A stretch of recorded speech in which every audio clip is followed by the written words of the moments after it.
Hi, Corey Feldman. I've been around for a minute. You might have heard of me. I think I'm Corey Feldman. You know, is this reality or is this my own made-up reality?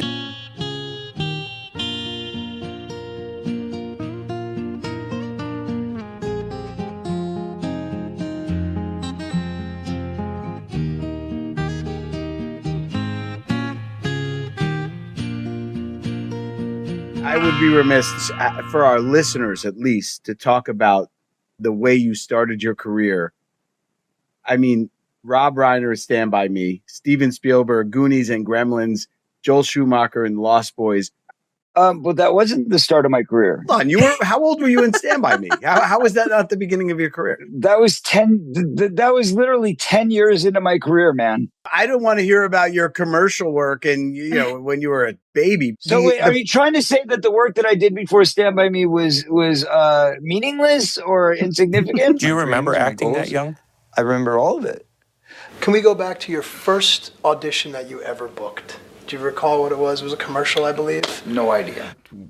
Was too young to remember my first time auditioning, but I can tell you that the first thing I do remember is sitting in my kitchen as a 3-year-old child and getting ready to go do my first commercial, which ended up being, I believe, a Kodak commercial or a Welch's grape drink commercial or the McDonald's commercial. And so I don't know which one was first. I started my career with a McDonald's commercial.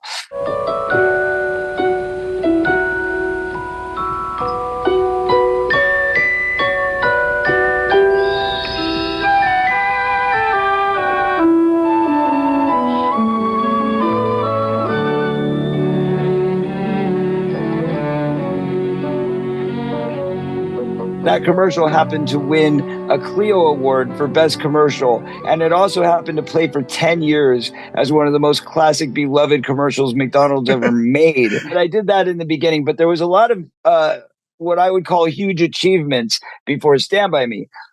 Such as I got to do a musical number with Dick Van Dyke at 5 years old. I got to do my first real acting scene with Cloris Leachman, the Academy Award winner, when I was like 6 years old. I got to work with Malcolm McDowell of A Clockwork Orange and Mary Steenburgen, two of the most esteemed actors in the history of cinema, when I was 7 years old. Mommy, look at that. Mommy, come over here. Mommy, who's that man? Jason, come away. He probably works here. The Wells exhibit is on loan from the British Museum. Yep. I starred in a Disney film when I was 8 years old. And you did Fox and the Hound with Corey. You played the voice of the young Todd the Fox. Keith Coogan, the grandson of screen legend Jackie Coogan. Obviously, when you're doing voiceovers, you're in a room. You may not even be with the people you're talking to. Did you get to work with Corey? Or Absolutely not. Disney's method is one actor, one mic. And as Corey said, which hurt my feelings, because I do remember seeing Corey. We'd do school and whatever. But he goes, I'd pass him in the hallway on the way to school or going to record. And I'm like, that's true. We didn't never work together. Now, I was his hand model for a Mattel commercial. We did do Kid with the Broken Halo. We did the Oscars together. Corey bit his nails. And so for the close-up of the train on the tracks, they're like, does he need more school? Lunch? Go break Corey for lunch. They broke him, and I came in and I did the, hand part. First time I worked with him on that, he'd already won a Clio for the damn McDonald's commercial. So that's respect. I did 2 TV series before I was 12 years old. What happened next, Reggie?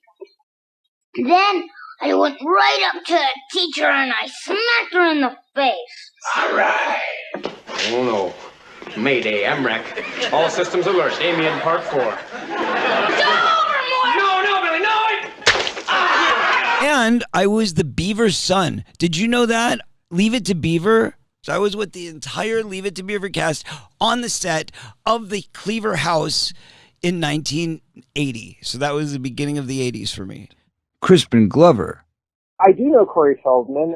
He was in Friday the 13th, Part 4, which I was in, and he was, 9 years old or something. I'd already had I don't know, 3 or 4 #1 hits by the time I got to Stand By Me. I was actually originally cast by Steven in E.T. And then we get the call that like, oh, I'm so sorry. We did a rewrite over the summer and your part was cut out and now we have to go on without you. But I was like crushed. Yeah. And Steven says, I make you a promise.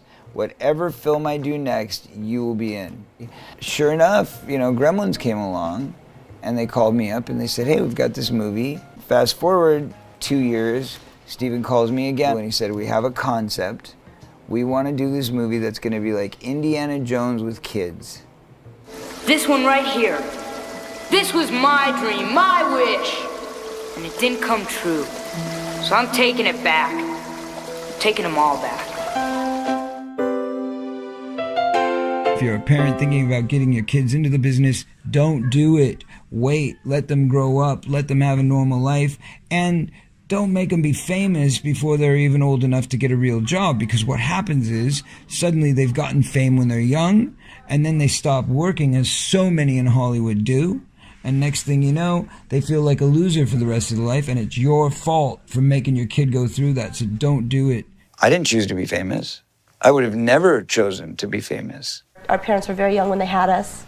They were entertainers themselves. That's how we were bred, as an entertainment family. Our entire family was like that. Your name is Bob Feldman, right? Dances? Right. Hello. How you doing, Bob? Good, Howard. You're a pretty young-looking guy. I mean, Hi. Yeah. Well, did you raise Corey? I raised Corey. Many people don't realize, but my dad was a singer. I'm a rock and roll musician. I've done extremely well. My dad, not the guy who is from The Strange Loves and not the writer of I Want Candy, which is what it says on Google and Wiki, which is full of crap. Actually, I did play with the Strawberry Alarm Clock for a while. You did. Yeah.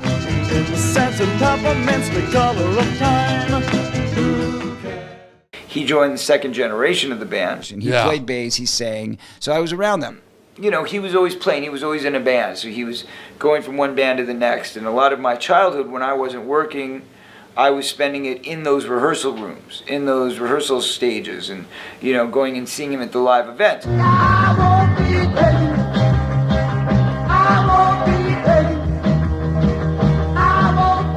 My dad played amusement parks.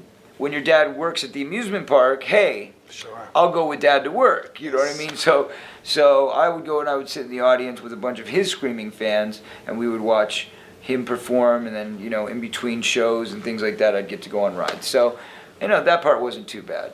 As a musician, as a singer, as a songwriter, I always felt that, he was really good at what he did. And he was. I'm not going to take that away from him. Even though he wasn't in, the greatest band of all time, or he didn't have any hit records, he was a, fairly talented singer, great bass player, and a decent songwriter. My sister had the first fame in the family, and she became a Mouseketeer. So she was in the new Mickey Mouse Club. So she's kind of getting all this attention. I'm hanging out with her. I'm 3 years old. I don't know how to read. I don't know how to do anything, but I liked singing, and my sister was singing, and my dad was singing. So my mom said, go learn songs. I'm going to stick you in a room with a record player. You're going to learn these songs backwards and forwards. Right. And then when you go on these auditions, instead of trying to read, you'll just go in and sing a song, and they'll just fall in love with your adorable, terrible singing. Because at 3 years old, you can't read a script. So there was no way to get the part other than proving that you could be cute. So what better way to prove that you're cute than having a kid sing some song? So I would sing. I got the sense that he was having a little bit of a rough time as a kid. I didn't know many details or anything. I always kind of felt bad for him. Mr. Feldman, did you physically abuse Corey? No. You did not. When people say that, when people say abusive childhood, this and that, there's a lot of different forms of abuse. There's a lot of people that could look at our family and say, well, my family was just as bad or my family was worse. Did you ever spank your son? Yes, I You did. All right. Okay. Well, I've spanked him too. He could see that as abuse. Well, I think anybody certainly could take a look at it any way you want, but the fact is that You ever smack him in the face? Smack him in the face? Yeah. No. How did you spank him? How about with a belt buckle in the face? You ever hit him? Give me a black eye. They did the best they could. It wasn't as though they didn't care about us, because they did. Do you have any other children? Yes, I've got 3 of them. Did they move to Bangkok, or were they, are you getting along with them, though? No, it's a very tough situation, and it goes way back. Yeah, it goes way. There's more to this. He doesn't than pay meets child the eye. support. He doesn't ever call them on their birthdays. They've never heard from him. They're beating me. They're taking my money. They're locking me in a cage. I mean, it was, everything you could imagine without the actual physical cage. But the cage was a bunk bed that I was tied to while I was being beaten. So, I mean, yes, it was basically like a cage. And was not allowed to go out, was not allowed to have sleepovers, was not allowed to have other friends, was not allowed to ride my bike because I might fall and hurt myself. He didn't have those loving, bonding relationships with them. His mother had plenty of issues. My mother is crazy in her own way. I wasn't allowed to eat in those days. She would literally keep meals from me or like hide the, candy and the junk food because I wasn't allowed to eat it. Was your mother a horrible cook? She was a horrible at a lot of things. I was told I was fat and I was ugly, and I believed that. I kept a gun under my bed that was loaded, and I would put it to my head every day, and I would think about it, and I would get ready to pull the trigger, and then I would break down and I'd say, God, why did you do this to me? Why did you make me ugly? Why did you make me fat? Why don't girls like me? What's wrong with me? Watching him on the set of Goonies and the lack of parental care for him was horrifying. I see. And it was, and we all loved and cared about him, but there's like only so much you can do. I mean, he was a cocky kid. Right. He was strong-willed and, had a lot of energy and was doing things. And I don't know that, in a certain moment you can go, hey, Corey, I want to talk to you about the lack of parental supervision you have, and let's see how that's going to affect your life. I just felt so miserable and alone. I couldn't get a girlfriend because all the girls would make fun of me. Kids bullied me and they beat me up almost every day. And I was little, I was a little kid. I was very shy, I was very awkward, and I was very insecure. I had to go through hell. And I hope that people can understand from my pain, from what I had to go through, that you should never make a child go through this. The first time I met Corey Haim, it was actually right before we shot Lost Boys in 1986. How old were you when you two started? 14 and a half, sir.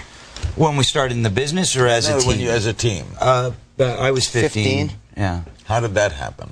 Well, funny enough, It was haphazard, actually. Oh, we auditioned against each other. We were competition for Mouth and Goonies. And Lucas. We were both up for Lucas and we were both up for Goonies. He was up for my part in Goonies and I was up for his part in Lucas. Sitting in the waiting room at Amblin the day that I had to go in and read for Stephen and Kathleen Kennedy and all of them was Corey Haim. And that was the first time we met unofficially. And he was reading for the part of Mouth, which he did not get, obviously. And I had been hearing rumors about this kid floating around Hollywood.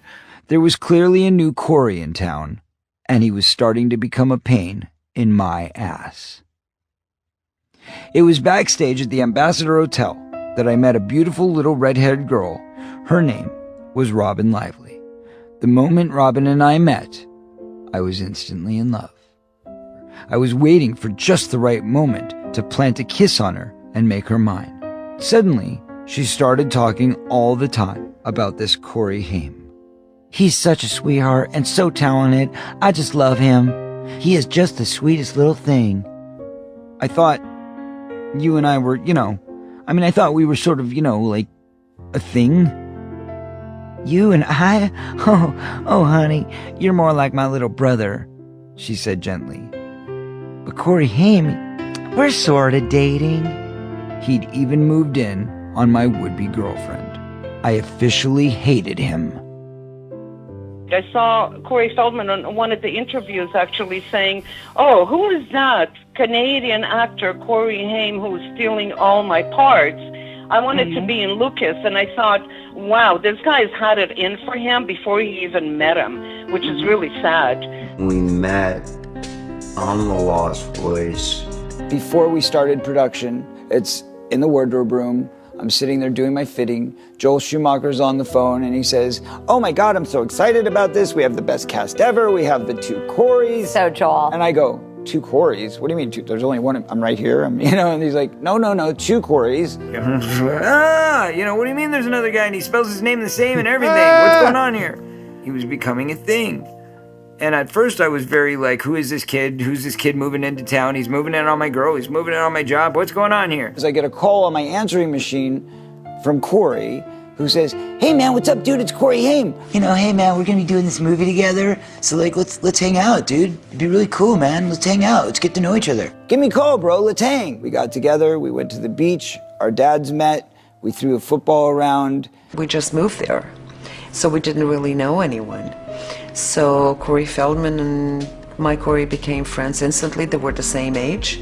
And they've had such a bond, an immediate bond when they first met. We went back to Haim's apartment in the valley, which is when I noticed that he was wearing a short gold chain around his neck with a little charm that said 222. 222? What's that? 222, man. It's my favorite number. Like, that's my number, man. Well, that's pretty weird, I said, because my number is 22. 22. Wait, what's the significance of that? This is my number, 22. It's my lucky number. It's a thing. I've always had a passing interest in numerology. 22 is considered a master number and sometimes called the master builder. It's somewhat sacred, even the most powerful of all numbers. 22 is a perfect number. Why would you add another 2 to it? And he was like, well, to me, that's perfect because it turns it into 6. So now you have even and odd. And I'm like, well, that's a good point. But if you're going to go to even, then you might as well just stay even. Yeah. We had these weird conversations. So let me get this right. Your name is Corey. My name is Corey. You're Jewish and I'm Jewish. You're an actor and I'm an actor. And your number's 22 and mine's 222? Like, really? To two 14-year-olds, these coincidences, this cosmic connection, well, it all seemed very deep. We have a chemistry with each other on screen. Then we just clicked chemistry for ourselves, and people, I guess, getting wind of it. Like, wow, these two have something off camera, but on camera, they know what we can complete each other's sentences. Someone made $300 worth of phone calls to something called the Corey Hotline. Wasn't me. Lisa! Guess what? Corey Haim and Corey Feldman are giving out their personal numbers. If you call 1-900-909-3700, you can listen to their private phone messages and get their personal number where you can leave them a message of your own. If you call me right now, I'll give you my private number. Hi, you've reached the Corey Hotline. $4.95 a minute. Here are some words that rhyme with Corey. Glory, story, allegory, Montessori. When they see each other, they pick it up where they left off. Ironically, we ended up meeting in the exact same place that we shot our last scene together ever. It's a secret little place that you go and they shoot every movie in the world there. I've shot probably like 6 movies in that exact spot. That's where we met. I guess they're probably going to be like that forever. Bitch! Hey! Look! What the f***? Do not accept me. You guys. You don't You want to step? Stop. You want to step? Guys. You want to step? I will knock you out, kid. Hey! You don't want to do this. It's not worth it. You get that, right? Dude, I will kill you. Dude, I'll mess you up. It's like my second kid. Who is Scott Schwartz? Well, how do I start that? Scott Schwartz, you know the little kid from the toy? He went into porn. That person allegedly contacted a woman who was this reporter and brainwashed her within 5 minutes, telling her all these terrible things about me. Julia Morrison. I've known Scott Schwartz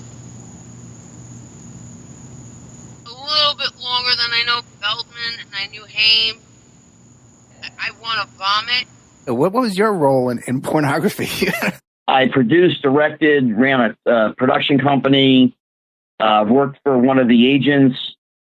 Schwartz is the biggest wannabe in the world.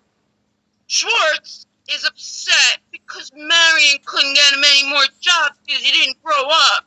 So Schwartzy Portsy turned to porn. Did I have my foray into the adult industry? Absolutely. I put a roof over my head and food on my table. If you're not getting work on one side of the fence and the other side of the fence calls, okay. Didn't harm anybody, didn't go to jail, wasn't on drugs. You couldn't even make it in that field, Scott, because your penis was so small, it couldn't be found. haven't had anything to do with the industry in the years. I was a kid actor from New Jersey. I got a couple of movies, The Toy with Richard Pryor and Jackie Gleason. You were the little boy in The Toy? Yes, sir. Were you in more movies? I did A Christmas Story and then a film called Kidco. It's one with Darren McGavin, Melinda Dillon. You know them, don't you? I got my tongue stuck. You know Darren McGavin? Okay. I had done a TV movie of the week with Corey Haim called The Time to Live with Liza Minnelli. Corey Haim played my brother. He had already done Lucas. He had already done a few other films. He hadn't done Lost Boys yet. We were up in Montreal in Canada. And, he's a couple years younger than me. So it was kind of the older brother, younger brother, which is what we played in the show. Liza Minnelli was our mom. Jeff DeMunn was the dad. And he played a very sick kid. And it was a great role. And he was terrific in it. But he and I had a blast up there. We became instant friends. I was 17. He was around 14. I moved to California the beginning of 87. And I guess Haim was already out there. But, we just kind of had to find each other. And then we both moved into the same apartment building together the beginning of 88. So I was on the 4th floor and he was in the penthouse apartment right above me with his dad. Haim and I were very, very close.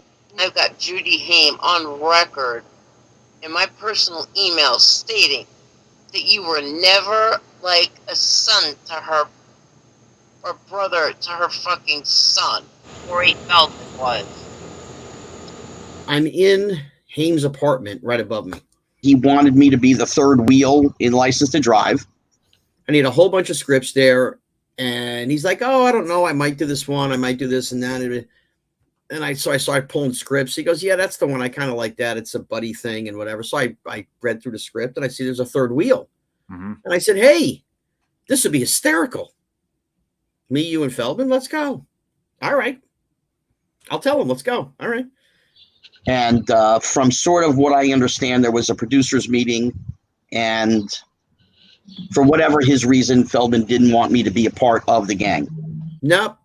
If he's doing it, I'm not doing it. Forget that. Wow. Okay. Now, the thing is Haim never told me that. A girl who worked for the casting agent was there. Little beknownst to none of them, her and I had dated. So she called me and told me what he said. I'm pissed. Right now I'm going to stick up for Feldman. When it comes to Schwartz, you've always wanted to be one of the Coreys. You never were. You couldn't even make it in porn. You're just jealous. It's a bunch of nonsense. The 80s to me were not some great glory days, you know what I mean? It was more like I was a slave kid that was just basically trying to get away from the abusers, trying to get away from the parents, trying to get away from everybody that was trying to hold me down. You took all of Corey's money, supposedly, or what? Supposedly? Well, all I can say is I can't say it's wrong. I can't say it's right, and I can't say it's wrong, but I can say I love my son. You do love your son. Oh, my God. Oh, my goodness. Thank you. That Corey's mom and Corey's dad were co-managing him, and they were each taking a percentage. Oh. In other words, a manager's supposed to take 15. Right. Corey says they were each taking 15. Oh, my. Is that true, Mr. Feldman? All I can say is that I love my son. I'm sure there's some misunderstanding. Your parents were divorced when you were 11. From the ages of 10 to 15, he lived with his mother. Then he lived with his father. Corey is a great actor. He made a decent amount of money when he was a kid. Yes. I've kept all the records of that money. Yes.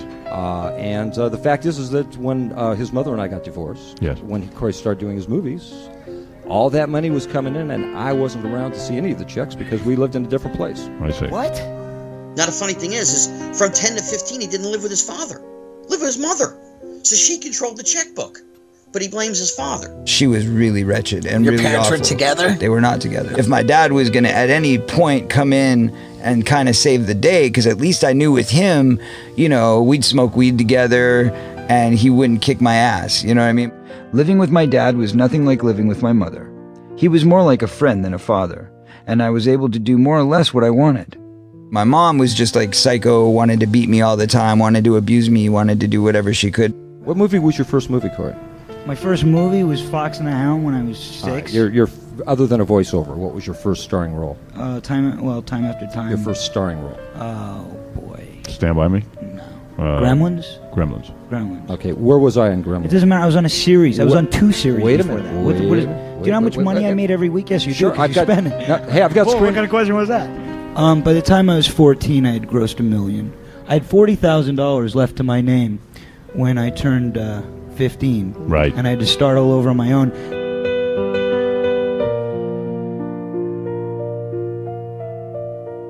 If you don't want to live with me as your manager and you don't trust me to take care of your career, then I don't want you living here at all. You asked the court to emancipate you Right. when you were 15? Yes. Something like that? Yeah, 15. Right? Okay.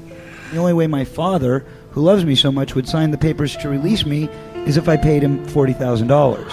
I'm sorry, that's wrong. So in other words, you didn't ask for $40,000 to emancipate your son. Okay, what really. What was that piece of paper I signed? And what was that check I The gave you? reason that I didn't want to see Corey get emancipated was because, although he has a brilliant career, you never know what happens in the entertainment industry, and I was just concerned that he finished school. My parents went to court. They tried to fight the suit. They said I wasn't ready. And I said I needed to be. When he got emancipated, one of the conditions that he could get emancipated that the judge had set was that we moved into an apartment together because I was over 18, I was 19, and I was going to college, and they thought, I guess, that I was fairly responsible. So I took that as a responsibility. He was my little brother, and I, of course, wanted to help him out and take care of him and kind of supervise him. Not that I knew all that much myself at 19 years old. My dad says, hey, here's a great idea. Let's get you involved in this thing called Hollywood Kids Say No to Drugs, and you'll be like the spokesperson because we know you hate drugs. And I'm like, perfect. Hello, I'm Corey Feldman. Be a KHJ TV star. Don't use drugs. Did you know he was doing drugs? No, not at first. You were a rising child star. That's after right. Stand By Me, The Last Boys, and Goonies, and Gremlins, and Dream a Little Dream, but then you had some trouble with the heroin, the big H, Yeah, smack. little What problem. happened there? What happened? Well, I was a drug addict, Your first marijuana joint was apparently with River Phoenix. Yeah. The year that I turned 14 years old. It was a summer of firsts for all of us. First kisses and first beers. Back at the hotel, River and I smoked marijuana for the first time. River and I were hanging out with a member of the crew when we spotted a bong perched high on his shelf in the closet. We managed to convince that guy from the sound department to let us smoke. We coughed like crazy, shouted, "Thanks, dude," and took off down the carpeted hallway of the hotel. I was doing Stand By Me. There were a bunch of, local kids, and I actually got drunk and I could use marijuana for the first time. And they're like, hey, you ever smoked weed? And I was like, no, sounds great. Let's try it. And I did. And from then on, I said, this is my answer. Okay, so the first time I did cocaine was because my mom was doing it with somebody on the set of The Lost Boys. Well, if my mom's doing it, how bad could it be, Most of the things that happened to Feldman, I would say I believe. Directly. I would say I believe most of the stuff that he has said that is pertaining to him. I'd like to throw some names at you, and you can tell me your thoughts. Okay. Marty Weiss. Pedophile. Nothing I need to say about it. He's been convicted. It's known fact. He's a pedophile. When I was living with my mom, Marty Weiss was coming and breaking me out of my house in the middle of the night and taking me out on drives, but he never molested me during that time. He was only kidnapping me and we were having fun together. He was literally just like a stalker, hanger-on dude that basically got into my life because he worked for the Saturn Awards and was trying to give me an award. So anyway, come to find out that this guy's like molesting everybody. I knew Marty Weiss as well. Okay. We all went out to dinner. He hung out with the gang. There was a time, I guess, way back when they were at Feldman's place, the three of them. And Feldman got a call from his girlfriend at the time. They were on the phone. And Marty and Corey were just jerking around, making too much noise. And Feldman was like, hey, get out of here. Corey, man, we're in Santa Cruz, okay? I don't know anyone here. Marty's gay, I said. Why don't you ask him? Haim looked over at Marty, sitting sheepishly in a chair in the corner. Is that true, man? Are you gay? Marty was clearly flustered by this. I guess I like boys as much as I like girls, but I don't know if you'd call that gay. Well, if you're gay, man, Corey said, not missing a beat, then why don't you take care of me? Go in the room. Just get away from me so I can talk to my girl. Okay. They walked single file into the adjoining room. They went in the room. The door was open. They started having a pillow fight. And Feldman came in. He's cursing him out. Hey, I told you to shut the F up. What are you doing? It's enough. I'm on the phone. He slams the door. Apparently, they thought it would be funny if they started making noises as though something had happened. Corey Haim told me this. I heard sounds, banging, thumping. I felt my stomach flip-flop. I felt sick. They were making some noises. Now, nothing gets said. Nothing. Zero gets said. All those years. Right. Now, all of a sudden, he's got to start naming names because he keeps saying, I'm going to name the names. He throws Marty Weiss in there. Now, who can speak? Two people, Marty and Corey. Corey's not here. Marty's a convicted pedophile. Yeah. So no matter what he says, he's guilty. Even if he says nothing happened. Corey Feldman is named Marty, a guy named Marty Weiss. Right. He's a convicted person. A guy named Bob Villard, who was a photographer, he's convicted. Then there's another guy, John Grissom, who is off the radar. He's off the map. Nobody knows any idea where this guy is. He has disappeared. John had come into my life towards the end of Lost Boys, the very, very end.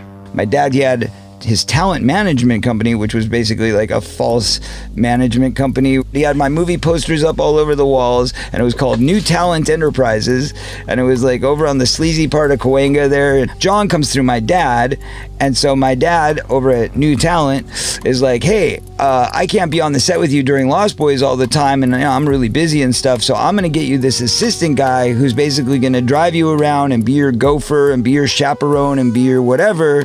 Pops up and he's like, hey buddy, how you doing? I'm gonna be your best friend. We're gonna do this together. It's the guy that was hired by my dad, John Grissom, who is the pedophile, who says, hey, you gotta get away from these abusive parents, and they're taking all your money and they're screwing you over. We gotta get you out of this situation. So how screwed up is your head then, when the guy who's the bad guy is the one that's saving you? I was a 15-year-old kid living on my own for the first time, and this guy had been my friend for like a year. You know, I mean, imagine your best friend, the only person that you can really trust or look up to, and you're a kid and he's older than you. You kind of look up to this person. This was the guy that introduced me to cocaine, introduced me to crack, introduced me to heroin. We're hanging out all the time like, oh, look at Sam Kinison, all these guys at the Comedy Store, they like love you, let's go hang out with them. And then we walk into their parties and there's giant mounds of cocaine on the table. 15-year-old should not have been there in the first place. But he walks me in, he's like, hey man, this is a party. And I'm like, cool, it's a party. And then like, I'm like, but I don't do cocaine. And I resisted it for like the first 6 months hanging out with all those guys. And then eventually I just got weak and I was like, well, they look like they're all having fun. So it was at the Crest Hill House actually, where the first time I actually did cocaine. Okay. So John Grissom gives it to me and he's like, oh, you gotta try this. Now you gotta try crack. Now you gotta try heroin. Now you gotta try LSD. So every drug that I ever did, literally, was because of the same dude. And I thought, this is a really cool guy. And I thought he just liked me for me. He actually liked me because he was using me. And at that time I was getting very famous and I had all that prestige and stuff. And he wanted to be a part of that. And what happened was, you know, he moved in with me. I started paying him to be my assistant, $400 a week. He was living at my house for free. And it was at that point when he started getting me very loaded and he started molesting me. Sexually? Sexually. So one day, there was this bag of sorted pills. It's like, we gotta try them. Well, Quaaludes did me in. He can see that I'm pretty out of it. And then before I knew it, he was moving that hand up my leg into my groin area. And I was like, oh, this is how this happens. The only thought that went through my mind was, this is what Corey did. Maybe he's right. Maybe this is what all the boys do. I said yes. You said I'll put it up right now. I said yes because it was a close friend, so I thought. He's my best BFFist. You know what I'm saying? Why am I going to go and like say anything to him? I was just like, okay, well, you know, if that's normal, then I guess I'll try. And then I didn't like it. It made me uncomfortable. It made me feel very used and awkward, and I felt dirty, and I said, no, you gotta stop now. And then he wouldn't stop. So the next day, you know, I was just gonna pretend like it didn't happen. Yeah. And then he pretended like it didn't happen. So that made it really easy. Like, we'll just play this game together. Neither one of us saw nothing. It didn't happen, right? So, but then that gave him the open invitation to keep it going, keep it going, keep it going. And so every time I kept like showing him harder and harder. No, it's not okay. No, I couldn't say it though. I had to pretend I was asleep. I had to go through all these different things in my mind. How am I gonna let him know without letting him know? Because I can't confront it. Because I'm a scared, shy little boy, and I don't want to confront that. I don't want to lose my friend. Yeah. But I also don't want to like have this taking advantage of me anymore either. I hated him. I would be so mean to him and so rude to him, and you know, I would lay there and pretend to be asleep when it was happening, and then the next day I would try to give him the vibe of how much, you know, like I knew, and I hated him for it. And it wasn't until like a year later I was able to confront him about it and tell him if he ever tried it again, I would never talk to him. And then he did try it again, and I kicked him out of my house. I knew Grissom, and Corey Feldman has said what happened. Do I have anything to add to that? No, but he said it. He was involved. I don't doubt that happened. I don't doubt that Grissom did something to him. Alfie Hoffman. What does that name mean to you? Why I have been saying what I've been saying is because he dragged me into this. When they talked about the Alfie Soda Pop parties and we were all there, it was on the Dr. Oz show. They showed this video of us all up on stage, and I happened to be next to this guy, Alfie, who was one of the hosts of the party. And Feldman, you know, said, look at Scotty Schwartz, you know, look at how he looks at Alfie. Maybe he's got secrets. Alfie Soda Pop Club was basically a gathering for children in the entertainment industry at that time. A guy named Randy Miller, who owned New York Seltzer Soda at the time, was looking to push his brand.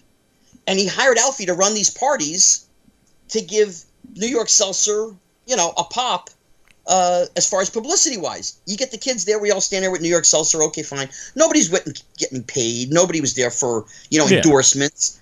But they were supplying the place and the party, and we had the New York Seltzer, and everyone was happy. Alfie Hoffman was strictly the promoter. He was the one because his father was a casting director, so he knew a lot of the moms, the kids, whatever. Bobby Hoffman was the head of casting for Paramount Television and cast me in all of my TV shows growing up as a kid. My mom told me one day, hey, you got an invite to go to a really cool party. It's at Bobby Hoffman's house, and his son, Alfie Hoffman, throws these parties for all the kids in the industry. When you got an invite to go to Bobby Hoffman's private party, this was a very big thing, and the fact that his son was coming to pick me up himself was also a very big thing, and my mom ushered me into the car and said, go have fun. And I remember him driving me to his house, and he seemed like a real nice, friendly guy. What did we do? We hung out. We shot the shit, as they say. They had karaoke contests. They had lip-syncing contests. You know, they would have people get up on stage and perform and sing and dance and whatever. So the kids did get some PR out of it for the teen magazines and all that. And that's really why Randy Miller did it, because he was getting advertising for New York Seltzer. And the thing is, there weren't a lot of parents at the party. There was a lot of kids everywhere, and there was a lot of producer-type guys and Hollywood-type guys, and maybe one or two moms, maybe three moms that kind of chaperoned. But really, there weren't a lot of parents there, because he would pick them up and he became friends with all these kids. At that time, I certainly didn't feel anything was weird about it. And it wasn't until when I was about 15 when somebody tipped me off and said, guess what? Bobby's not really Alfie's dad. It was his gay lover, but they told kids that it was his father. That was their way of kind of sidestepping it. Yeah, nasty stuff. At the time, he had a girlfriend. And then after that, he dated another woman. And then he had a child, you know, Alfie. He's had girlfriends and women in his life the whole way. Those parties were relatively kid-friendly. But interestingly, that's where I met, you know, the guy that ended up molesting Haim. Many of them were at the party that night, held in the little house in Hollywood that Alfie shared with his father. I met some older actors too, in particular, Dominic Brasher, an overweight actor in his 20s who I officially recognized from Friday the 13th, A New Beginning. I liked Alfie and Dominic both. Talking with them was easy, as they seemed to communicate on my level. There was a bunch of these guys, they were all hanging out together at these parties. He claimed that there were men in black that showed up, guys in suits that showed up to look at all the little kids. I didn't see that. There were guys there in suits and ties. Maybe 4, 5, something around there. What were they doing there? They were off-duty police officers for our security. You gotta have security. You got kids on television, kids in films. You know, I've spoken to parents of other child stars. And I said, did you ever see this? They're like, no, never saw that. And they were there. Nothing happened with the Alfie guy until after I was living with my dad. Suddenly Alfie got a new apartment across the street from my dad's. So now it was real easy. All I had to do was run across the street and I could go hang out with Alfie. So that's what I started doing. And then one night, I got really wasted. But I remember that I went and laid down in Alfie's bedroom because I was kind of passing out. And then I remember waking up to Alfie doing the same exact thing to me that John Grissom had done. He was giving me oral copulation. From everything that I have ever seen or know about this particular person, nothing has ever gone on. Never touched a kid improperly, never did anything improperly. There's been not one other person from that time frame who has stepped forward and said, he did this to me. This is what happened. Nobody. Because it didn't happen to begin with. With License to Drive, we were both up for Les, and they came to me at a certain point and said, you know what, we're not going to give you the part of Les. We're thinking about giving it to Corey Haim. And I was like, you know, I'm tired of this little bitch coming in and taking all my roles. It was not like, hey, here we go again, the two Coreys, let's go make a movie. It wasn't like that. Dream a Little Dream, a sort of surrealist rom-com, is exciting for a variety of reasons, not least of which is the fact that it's my first starring role. This one is my movie. For the first time, I'll be top billed. I won't be part of an ensemble cast.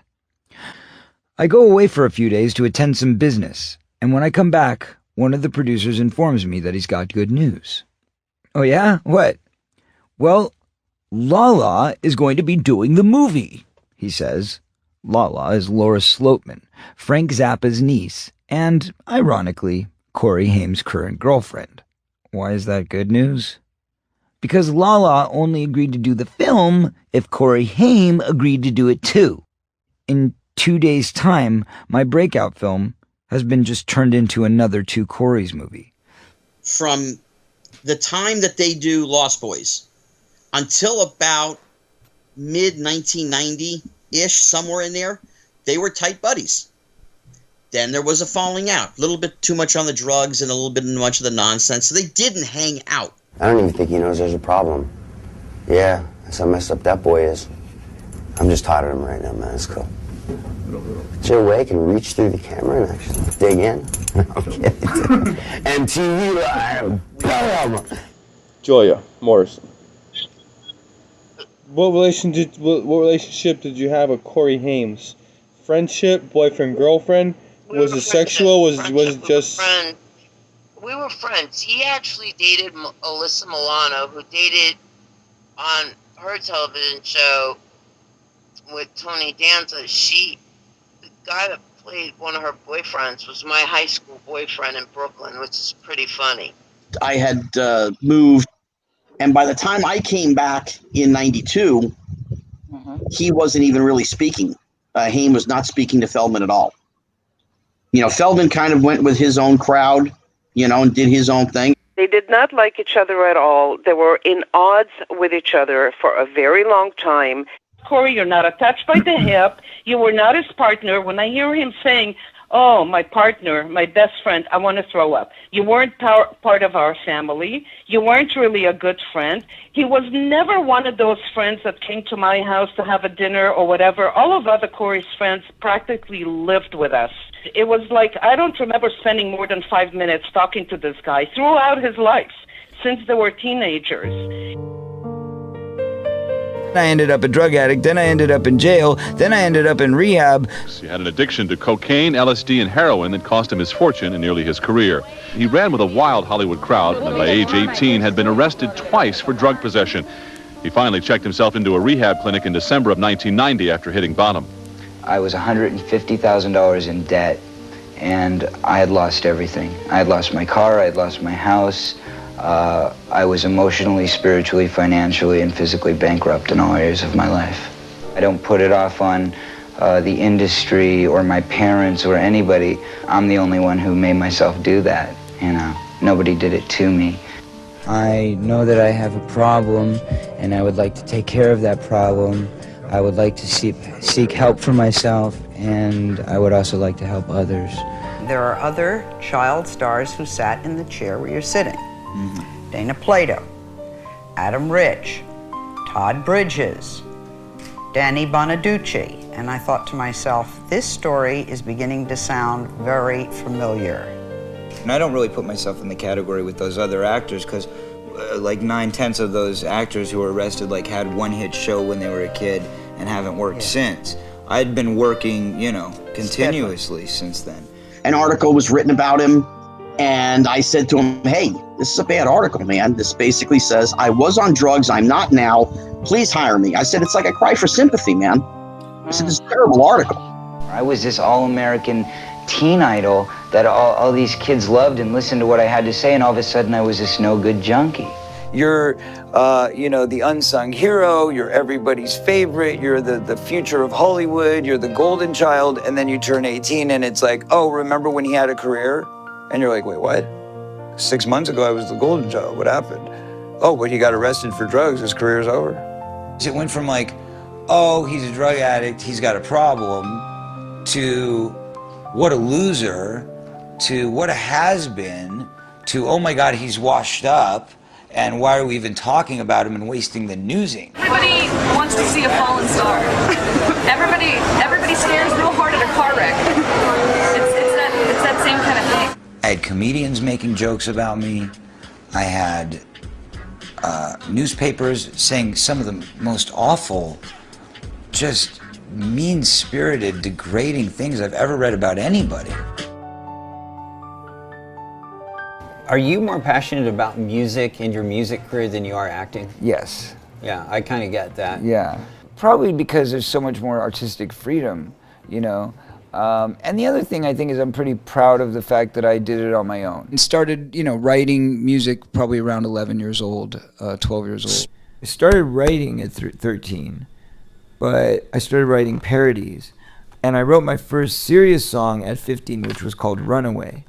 And it was about a 15-year-old kid who's getting abused at home and is looking for some kind of salvation. So he goes and he runs away and he gets on the streets and he gets caught up in a sex trafficking ring where they start feeding him crack. Now, this was all a premonition because I had not done drugs yet.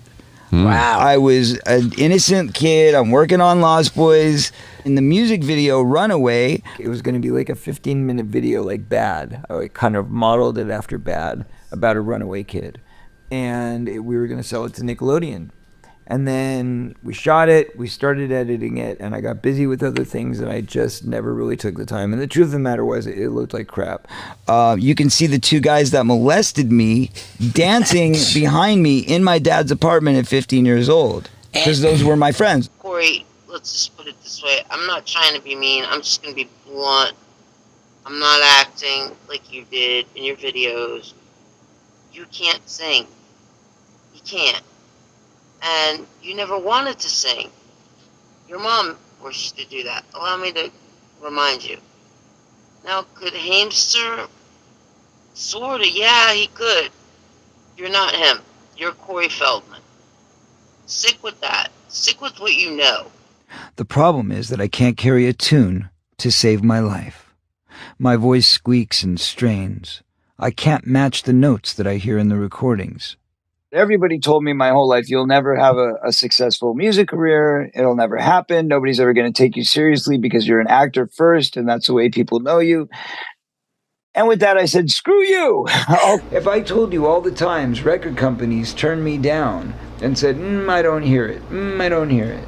Not good enough. And really, it wasn't because they didn't hear it. It was because they didn't get it, because in their minds... Well, it's coming from Corey Feldman, yeah, sure. How could he possibly be a rock star? Sure. I've done 10 film soundtracks through the years.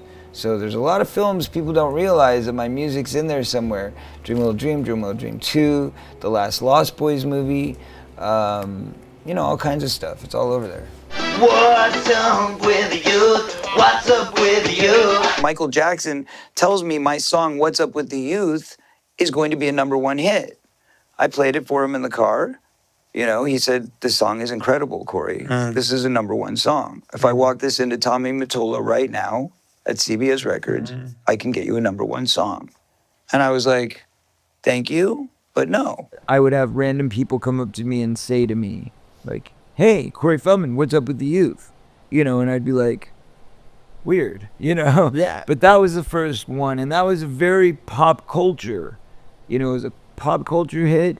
I remember Paul Schaefer came up to me once, and he was like, Corey Feldman, what's up with the youth? And I was like, really? Really? Yeah, mind-blowing, But then you think about it, okay, Paul Schaefer was with Letterman, and Letterman was friends with Stern, and so obviously because I performed it on Howard Stern. It wasn't until the Howard Stern era that, them throwing these tags on me that people started doing the crossed-arm, side-eye stuff. But once that started, yeah, it was real obvious. I went on Howard Stern to perform What's Up With The Youth, which was this song that Michael said would be #1. I got involved with Howard because of my friendship with Sam. I was very good friends with Sam Kinison. He was always talking about Howard. You got to go do Howard. You got to go do Howard. He always wanted to encourage that. And I listened to Howard, for a bit before I got involved. So the day that Sam died was the first time I did Howard. And Howard was very sweet. He was very welcoming. He was very warm. We had an immediate bond. Yeah. And so I did the show 2 or 3 times in succession, and he said, come out to New York, come do the TV show too, it'll be great. So I'm going with the idea that he's been really sweet, he's been great. I came in through Sam, so he knows not to mess with me, everything will be fine. And he said, well, we're going to do this kind of sketch around you where we're going to make it like Club MTV, but it's going to be Club Howie.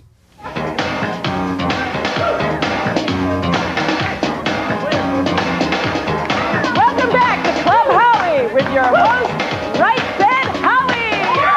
And I get out there, and they've got a midget in a hula skirt. A little person. Thank you. A little person in a hula skirt dancing in front of me. They've got girls in bikinis tossing back and forth a blow-up doll. They've got people acting like they are special needs, shall we say, in diapers and things like that. All of this going on around me, and I'm an 18, 19-year-old kid just trying to play my music. Now, Corey, one of the things you're going to be doing for us is a brand new song. What's this song about? The song is it's called What Up With Youth, and it's about what's up with the youth in America today, gang violence, drugs, and that kind of thing, trying to make the world a better place. Hey, I could relate to that for sure. Let me tell you something, man. I'm not kidding. I really think that's good for the youth, You wrote this yourself? Yeah. You wrote it yourself? Wrote it and produced it. Yeah. What is this? This mockery? So they took my music and they made it a form of mockery, and that was the initial launch. And instead it turned into this complete lunacy, lampooned ridiculousness that went completely viral 20 years later, but at the time it was just on his KCAL Channel 9 TV show, and it was terribly embarrassing, and I was like, well, glad nobody will ever see that again. And then, of course, YouTube comes around and they brought it back and it went viral, and now everybody sees that and goes, Corey Feldman's a joke. It's a joke. He doesn't take it seriously. Because look at, why else would he do something like that? Wasn't there an episode where he was dancing around you? Yeah, that was like the that. creepiest thing I've ever seen. I know, with his beautiful butt cheeks in my face. Yeah, it was lovely. Now, you remember the song I did, What's Up With Youth? Yeah, what's up with youth? What's up with youth? You love that, right? I'm a big fan of that song. Okay, so, no, you like that song, right? Yeah, And you kept talking about how good it was. Then you say, Corey shouldn't be a singer. You started my music career. I And we know. got more stories. I'm gonna try and finish we got it more today. stories for you. I saw a clip of that not too long ago, and it was pretty fucking whack. At the time, it looked really cool, you know, but back on it now, I was like, what the fuck was I doing? I've heard it described as your Michael Jackson phase. Would you agree with that? I would agree with that, yeah. Obviously, I was very MJ inspired. My mom had put me into dance, and I was very uncoordinated. I wasn't very good. Yeah. I couldn't find my footing. Yeah. But then I watched him, and somehow I copied it like effortlessly. I guess I sort of just got the fever because suddenly I could dance just like Michael Jackson. I watched Billie Jean. It changed my life, and I started dancing in the mirror. And all of a sudden, you know, I'm doing this dance, and my parents are looking at me like, "What the hell? You know, where did this come from?" When he does the dance, he's got the dance. He's got the Michael Jackson feet. He's got Michael Jackson's feet. Shimon! Your moves blow my mind. Yeah. Like, who do you have a choreographer? Is that you? Yeah. Well, I choreograph a lot of my stuff. You had some pretty hot dance steps there. Is it true that Michael Jackson gave you a hand? Well, me and Michael are friends, but he didn't help me. Just all the stuff I do is on my own. But it looks so much like him when you're dancing. Well, All these little moves you make. It's just like Michael Jackson. Well, I suppose that's a good compliment. It's a style, you know, it's a style of dancing. It's not necessarily that it's just like Michael Jackson because, you know, you look at Janet Jackson or Bobby Brown or, you know, it's all the same style of dancing, you know what I mean? Shimon! Do you go out and practice your Michael Jackson dancing with us? Michael Jackson. I mean, I practice my word, you know, dance. Yes, he did influence me, and yes, there was a period of time where I dressed very much like him. But the crazy thing is that people more and more tell me that I look like him. And I find that really fascinating because, like, first of all, I'm white. We all know this. I'm white. And yeah, okay, we both have long black hair. This was Jackson hair. But I mean, aside from the long black hair, it's interesting because I always thought like he's a really good looking man. But, you know, obviously the plastic surgery, it's almost like I feel like he altered himself to look like me naturally, but I am naturally me. Obviously, you know, I didn't look like I do now when he was changing along the way. So I don't know, it's a really weird thing. Yeah, you know, it's you got to be original, man. Woo!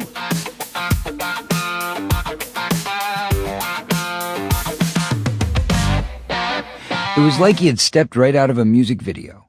He had the black military jacket with the giant gold buttons, the glittery belt buckle, the penny loafers, and the exposed white socks. Are you Michael Jackson? Yeah. I know you're friends with kids. Do you think that if I gave you my phone number, maybe you could call me sometime? Sure. So, if I give you my number, you promise you'll call me. I promise, Corey. I promise. When? I asked. I'll call you tonight. When he finally called, I nearly passed out. We talked for 2.5 hours. When the conversation ended, around the time I could no longer hold my eyes open, I asked him if we would stay friends. Of course we're going to stay friends. I have your phone number now. I just added you to my little black book. Occasionally, I would hear this strange tapping, as though someone were banging the receiver against some hard surface. When I finally asked him about it, he told me it was probably Bubbles. If he gets out of his cage, he sometimes tries to answer the phone. This, however, didn't sit right with me. I felt like he was toying with me, and I didn't appreciate it. It made me wonder who the real Michael might be, behind those dark glasses and all the glitter. By the time the production of The Goonies was drawing to a close, Michael and I were speaking regularly, about once every 2 weeks. Around that time, I decided that I wanted to invite him back to the set. I also wanted to show him my dressing room. What should I wear? Everything seemed to be working out just as I had planned. I was being introduced to his other underage friends. I was becoming, finally, a part of Michael Jackson's inner circle.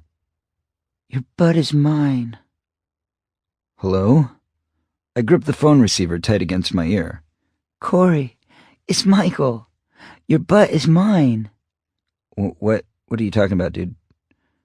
Gonna make it right. What? Do you like those words?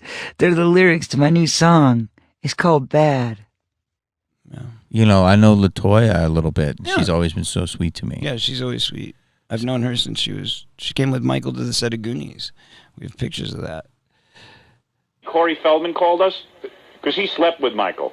He slept Corey with Feldman has been over to the house. Yes. Whether they slept together or not, I know he slept in the room. Yeah, he slept in the room, and Corey said, when LaToya's on, let me call in, I'm going to tell her she's a liar. Now, why is he reacting that No, way? he slept in the room, like I just told you. I don't know if they slept together or Right. not, but I know that they probably did not sleep together because when Corey Feldman was at the house, Michael didn't like Corey Feldman. He says, I wish he would get out of here. He's too old. I don't want to be bothered with him. Really? Oh, That's that's exactly interesting. what he said about Corey Feldman. He said, he's too old and I don't want to be bothered with him. He's rejected. He was And rejected. I kept saying, he's going to hear you. And Corey would tell him, but my father's an alcoholic and he's no good. My father's a drug. He was going on and on. Really? And He wanted Michael to adopt him. Well, where's yes, Corey? he did. And Michael says, I don't want Is to be that bothered him? with this. Yeah, Corey. Oh, wait, Corey's. You want to talk to Corey, LaToya? Here, hold on. Hey, Corey. Yeah. Now, what LaToya is saying is that Michael didn't really like you. Oh, boy. Because, first of all, I can tell you that I never told Michael anything about my father, and the only reason she's saying that is because LaToya and Jack went to my father for management a couple years ago, and this is stuff that my father obviously told her. So, because I never discussed my dad with Michael ever. You stayed the night over, and Michael didn't want you there. I'll say it right in your face. Because he emphatically didn't want you over. Oh, okay. That's why I still talked to Michael 6 months ago. When's the last time you talked to Michael? You know what? LaToya? You don't know Michael, though. Of course he'll smile in your face, and he smiled every time you came downstairs, too. Corey, you pushed your way over, remember? Every single time, because he would say, here he comes again. Oh, God. Michael did not like Corey. He felt he was too big and he was a pest. That's why I told you in the beginning, I don't think Michael ever slept with Corey at all. Never. Because that's how he felt about him. Corey goes, hey, man, when I was a little kid, I got to hang out with Michael Jackson. He was my hero, and I got to hang out, and I hung out. nothing happened. And nothing ever happened. Just because Michael Jackson wasn't attracted to you doesn't mean nothing happened with anybody else. No, I wasn't attracted to him. Okay, let's get that straight. All right. You would have gone out with Michael Jackson, though, if he asked, right? If he loved him. You loved him so much. If he would have bought me a nice ring or something. Right. Give you a ride on one of those horses. Horses, right. Corey Feldman was friends with Michael Jackson. Correct. And him and Michael Jackson initially stopped speaking because Michael Jackson thought that Corey Feldman was going to write bad things about him in his choreography book. And you were friends with him until he passed? Yeah. Well, no. No. Falling out? You could say that. We had a, yeah. I was invited by the family to attend the celebratory concerts in honor of his 30th anniversary of his solo career. I decided to take the opportunity. We spoke briefly about spending a little time alone together that weekend. Of course, Michael had a jam-packed schedule, so we decided it would be most convenient to meet at Madison Square Garden again, a few hours before the start of the second concert. Everything got really weird after that. He showed up. I need to talk to you about something. You know I love you, right, Corey? You know I want to believe what they're telling me isn't true. They're telling me you're writing a book about me, and you're planning to say all these terrible things. Why would I write terrible things about him? Michael and I were friends, which is what I told him. I want to believe you, he said. I really do. Corey Feldman tells the story that basically Michael Jackson left him behind in New York City on 9/11. There weren't any passes or credentials available for Susie or me. It was obvious that we were no longer welcome backstage. So instead of attending the concert, we wandered out into the night. All I knew is I wanted to get the hell out of town. The next morning was September 11th. The day dissolved into a blur of fear, panic, terror, and sadness. We spent most of the morning schlepping our baggage over to the Plaza Hotel, where a large portion of the Jackson family was staying. Jermaine spent most of his time on the phone, speaking to someone about maybe renting a bus. As I climbed aboard and got Susie settled in, Randy appeared behind me and said he needed to have a word. I followed him and Jermaine back off the bus to the sidewalk. I'm afraid you can't come with us, Randy said. What are you talking about? I don't know what happened between you and Michael, but he doesn't want you on that bus. I couldn't understand it. First, the strange confrontation about a book that didn't exist. Now I was being kicked off what was literally the only ride out of town. All of the tunnels and bridges were closed. I was going to be stranded in New York for apparently no good reason. And there's like a lot of conflicting reports about exactly what happened. The Jackson family was getting back on the plane and Corey was nowhere to be found and he was left in New York. But that was his own doing because he couldn't be found. Michael Jackson like came in and like swooped in and like tried to get all of his team and all of these people out and all these celebrities that he was friends with, and they obviously couldn't get a flight, but got Marlon Brando, Elizabeth Taylor, and Liza Minnelli out of the city. But not Corey but Feldman? not Corey Feldman. I know. Fuck you, Michael Jackson. So there's this like story that Marlon Brando, Elizabeth Taylor, and Michael Jackson like drove in a car together cross country. Can you imagine? So Corey Feldman, obviously upset about this, he wrote a song that is called Megaloman. Back in LA, I tried to put what had happened with Michael behind me, but not before including a thinly veiled song about the experience, Megaloman, on my third album. And the lyrics are, I believed in your words, I believed in your lies, but in September, New York, you left me to die. I love you, Megaloman. Shimon!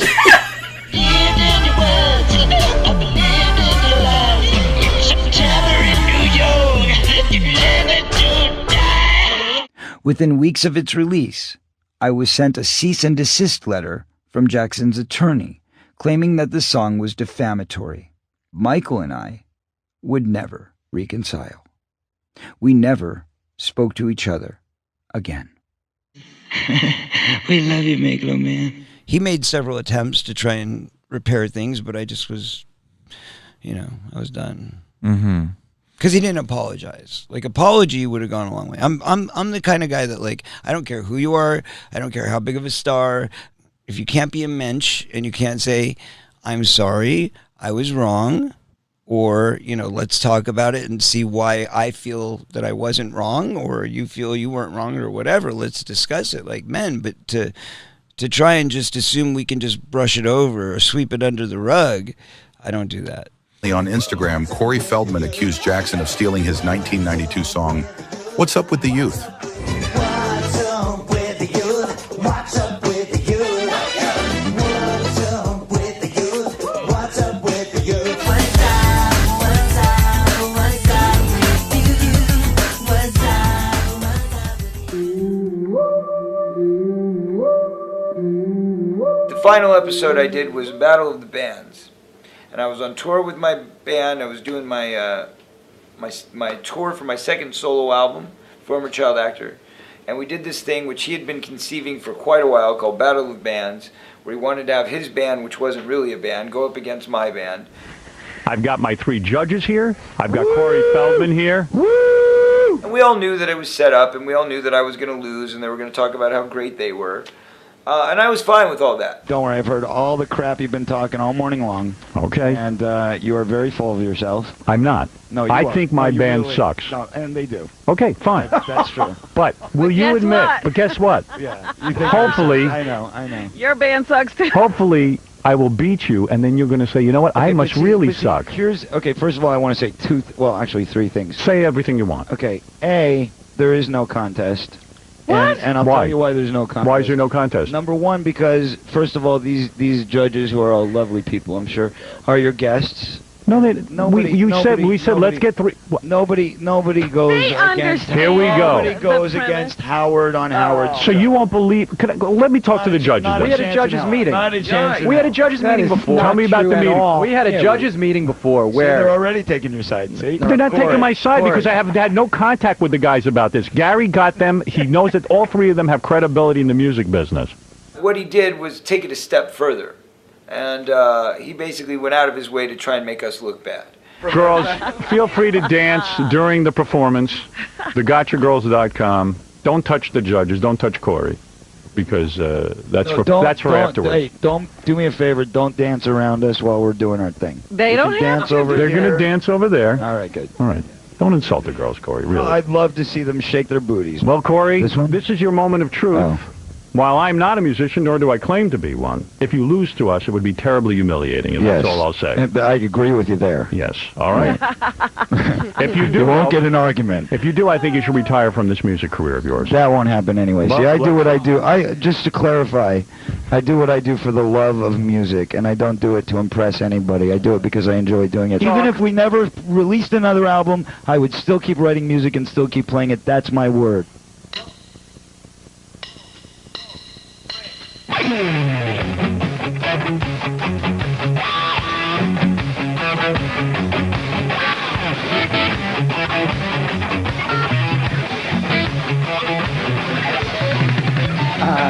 In, box, in, locked, out, shut down,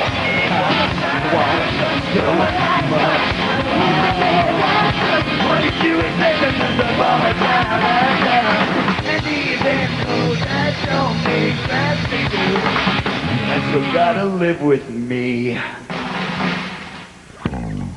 When the song is that bad, you really can't give credit. It's the losers. The losers.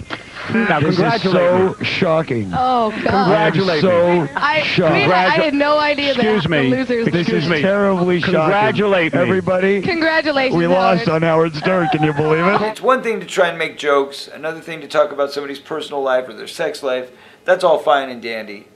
But when you start trying to take dollars out of my pocket and make people not turn up for a show in New York City because, you know, Howard Stern says it's the worst music ever made, and people were listening at that time, I felt that it was just way below the belt. I mean, look, I got him a lot of ratings. A lot of where he is today was as a result of my help. Not to say I'm fully responsible in any way. So how much money did I make for Howard Stern and how much money did Howard Stern make for me? I'm pretty sure that the batting average goes in his favor. Ever since Howard Stern, I knew the beast I was fighting, which is that they're always going to try to point me and paint me into this box, into this corner of being a not real artist. Are you mad at Howard for this? No, I mean, this is Howard's. Really no, this is Howard's job. You know, I mean, you can't get mad at somebody for doing it. It's a radio. It's entertainment. This is what we do. But in the end, he turned on me. He turned on me. I needed to blow off some steam, which is how I found myself at Las Palmas, a trendy nightclub at the north end of Hollywood. I was scanning the room when I locked eyes with a pretty brunette, and before long, she was pulling me onto the dance floor. Susie Sprague and I slept together that very night, and within days, I had told her everything about my life.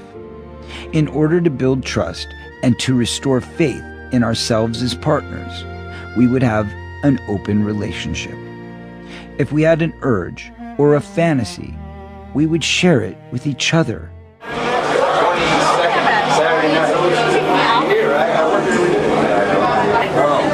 Well, he's filming it.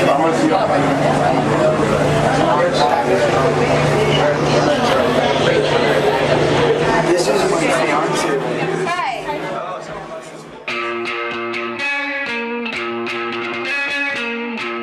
The Two Coreys was never supposed to be a true reality show. It was a controlled, semi-scripted sitcom. We didn't have actual dialogue. The majority of lines were ad-libbed and improvised. But every scene was planned out in advance. Even during the fight scenes, which were scripted, totally made up for television, I started getting calls from the network. The rating for the Two Coreys were high enough. They wanted to reorder a second season. this is it. We're back. And then, right at the peak of our excitement, it all came crashing down. Heyman spiraled so far, so fast, the only way to move forward then would be to scrap the semi-scripted sitcom format and shoot a more traditional reality show. We'd have to film the good and the bad and just let it all hang out. Let the chips fall where they may. Corey Haim, your son, was deeply angry about being abused by someone who was brought into his life by Corey Feldman. Exactly. I had no intention of discussing his abuse publicly. Then, in the very first episode on the second season, he just went for it. Corey, you opening up to the world about me having a knife in my pocket, and the reason I wear this, man, is like to cover up some scars I have, because like I used to cut into myself, because it's a way to feel, I hear. And like mentioning that, you just ripped the envelope, man. I'll go you one better. You let me get around in my life, man, raped, so to speak, when I was about 14 and a half, and I'm saying this right now, by the guy you still hang out with, and to tell me I'm 14, take responsibility. You know exactly what I'm talking about. My jaw was on the floor, and I knew the rest of the season was going to be a doozy. So we hadn't talked for a while, and then we do this diner scene, and he's like blowing up on me, trying to throw everything in my face, and I'm like, what are you doing right now? Because we had a contract, and the contract said we weren't going to talk about the molestation. That was a taboo. That was a no boundary, don't do it thing. Your molestation or his? His, both. So that was the look of shock on my face when he goes, what about the time when you let me get raped by the guy you still hang out with? Got and it. I'm like, because it wasn't. It wasn't scripted and it wasn't produced. It was a very real moment. There's a curious verbiage to Corey. He says, I was raped, so to speak. Why do you think he prefaced with that tag on the back end? Well, because again, same thing that I'll say, he agreed to it. And in his mind, him agreeing to it means that he was partially responsible. Just the same as in my mind, I feel I was partially responsible because I didn't say no the first time. I may have said no 100 times after that, but the first time, I said yes. You know what, Corey? You hurt in the process. Not only did you hurt Haim, okay, and set him up. I literally know the person, the big shot that worked on that freaking 2 Corey show. I know you set him up, and you even admitted it was your fault that he relapsed. Because when he walked in, you were all doing lines. Here's the truth of the matter. Even though we had this riff, and even though, and that all went to what his mindset really was about all of this, which he finally revealed to me in our, last conversation before we took the year break, which was when he came over to my house with his mom and my ex-wife, and we all had kind of this peaceful dinner. And it was at that point that he let the cat out of the bag and said to me, I did it all for ratings. I have issues right now. Another guy in the world named Corey, that's all. You know how it is when you have an old brother. They were not friends. They were seen in public together. Why? Because Haim understood the biggest money and to put, a roof over your head and food on the table was him and Feldman as a team. When you know that there's an event, the PR person calls the other PR person, you got to get the 2 Coreys together. They're there for their this red carpet, that red carpet, this party, whatever it was. But it wasn't like one guy called the other one and said, hey, dude, I'll be over in 15 minutes to pick you up. Went to the event, took the pictures, did the PR, stayed for a few minutes to talk to some people. Out the door he went. The last 2 years before Haim passed away, he's living in an apartment building. Feldman was there one time to pick him up to go to the Playboy Mansion so they could do a promo press thing there, whatever. I love it! Being at the Playboy Mansion. This is Corey Haim's first time at the Playboy Mansion. I feel like a virgin. I'm bringing him up here for the first time to indoctrinate him into Hef's world. Feldman called my kid and he started crying his crocodile tears and he said, my wife just left me. I have no friends. I'm very lonely. even though my son didn't really want him around, he said, okay, why don't you just come over if you're that lonely? And he said, okay, do you want to go to the Playboy Mansion? You know what? My son has been dying to go there for years and years, and finally he said absolutely. He really wanted to go, and that would have been his one and only time who shows up is Corey Feldman. And he walks into our place with a big fat joint. And Corey and I just looked at each other, and he gave me the knowing look. I know, Mom, I know. Okay, don't worry about it. They leave, and not long after that, we see a cab. Who pulls up but my kid? We were wondering why he's home alone so early. So he comes in. He was very, very, very upset. And we're going, what happened? Why did you leave so early? Didn't you have a good time? He said, you know what? Corey Feldman started doing drugs. He started doing Special K. I said, what is that? He said, I don't know. He explained to me. I can't even remember what that is. But anyways, he said he's doing that. And I knew that he wanted to set me up. I don't want to be set up again. And I just decided to get a cab and just come home. I've always believed that Feldman was jealous of Haim. Haim had a good relationship with his mother and his father. And Feldman didn't feel that he had that relationship with his. He knows what kind of a relationship Corey and I had. He knows really well. I mean, being jealous of the tightness that Corey and I had, like we were each other's rocks, and he dares challenges me. Corey Feldman, get a fucking life and go get a job, okay? You're pissing me off in a big way. You know, acting chops. You've got Lucas. You've got Silver Bullet. Even the TV movie that I did with him, A Time to Live, Corey Haim is the star. Amazing chops, amazing talent. It's not what Feldman had. At this point in my life, I've established my own identity to the point where I feel comfortable hanging out with a guy that happens to have the same name as me. Really, it's not good. Me around you is detrimental for my health, man. You're really, really, really, really up in your head, kid. And I really don't want to be your friend anymore. I can't. It's not that I don't want to be, I can't. Well, that's where it's at. I can't. Feldman really was detrimental to his health. He made fun of him. A particularly unkind reviewer once referred to a bloated, overweight Haim as looking like a fat lesbian. It was a very, very cruel thing to say, but it wasn't entirely untrue. He used every opportunity he had over the years to just go out there and say that Corey's on drugs, Corey's whatever. My son had plenty of opportunity to do that about Feldman, and he never did. Many people, fans of the two Coreys, even seem to be under the misconception that we never spoke again. But Haim reached out to me. In 2009, he told me his mother had just been diagnosed with cancer. He had cleaned himself up and moved Judy in, and he wanted to mend things. Haim was incredibly supportive in the months following my divorce. He spent a lot of time with Zen, and he doted on his mother. Over the next few months, we grew closer than we had ever been. Man, I just want to say, I can finally see the world through your eyes, man. And it's a beautiful place. His ex-wife actually called me, and I was very surprised because I was ready to hang up on her because I thought the way they treated him on the reality show was absolutely disgusting. She wanted to make amends, and I said, all right. And she basically told me that she's extremely sorry to me and even to my kid, even though he's not here, that she acted like a bitch to him. That was her words. And that they treated him in a very, very terrible way to hurt him. And she told me straight out, we pointed the fingers at him, so the onus is not going to be on us.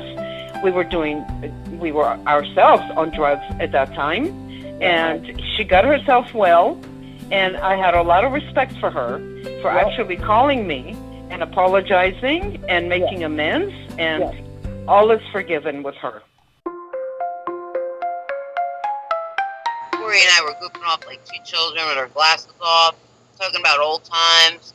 I'd given a hat to Corey for his birthday that MJ gave to my son. Yes, my son was around MJ, and no, MJ never assaulted my son sexually. Ever. I even left him to go to the bathroom. I left my little baby boy with MJ. Yes, I've been at Neverland. I never saw Schwartz at Neverland. When members of the Santa Barbara County Sheriff's Office searched Neverland in the fall of 2003, they seized reams of pornography, but they found absolutely zero child pornography. Child actor Corey Feldman speaks out against Michael Jackson. The interview aired in February 2005. First of all, I ask people to put themselves in my shoes. You know, you're a kid who has endured sexual abuse, and during those times, I'm looking to somebody like Michael Jackson as a friend, as a big brother figure, and he was that person to me. However, as you're friends with this guy, all of a sudden you start to hear more and more accusations being thrown around by various people, and it comes to a point where, as an advocate for victims, as an advocate for changing the statutes of limitations to make sure that victims' voices are heard, it becomes impossible for me to stay virtuous and not at least consider what's being said and not listen to what the victims are saying. I couldn't remember saying anything that seemed at all that groundbreaking. I did admit that Michael had once shown me a book filled with pictures of adult genitalia affected by venereal disease. That happened in his apartment in Westwood, en route to our overnight undercover adventure at Disneyland. I don't want to be perceived as I'm here to defend Michael, because I can no longer do that. I cannot, in good consciousness, defend anyone who's being accused of such horrendous crimes. But at the same time, I'm also not here to judge him, because again, he didn't do those things to me, and that was not my experience. As a father, I would never have agreed to send my kid to an overnight at Neverland Ranch. That was just basic common sense. Any place that has that kind of controversy swelling up in the public eye is probably not the place to send your child. By indulging his inner child, by building a sprawling home and calling it Neverland Ranch, Michael had become a caricature of himself. And he often thought of himself as a real-life Peter Pan. When you think of Peter Pan, you just don't imagine that he's got porn and some booze stashed out in the back of his shed. Because I'd gone on record so many times before in support of Michael, and because it seemed as though I had suddenly changed my mind, neither the defense nor the prosecution believed I would be a viable witness. Hee hee! Woo! Hi, I'm almost 30.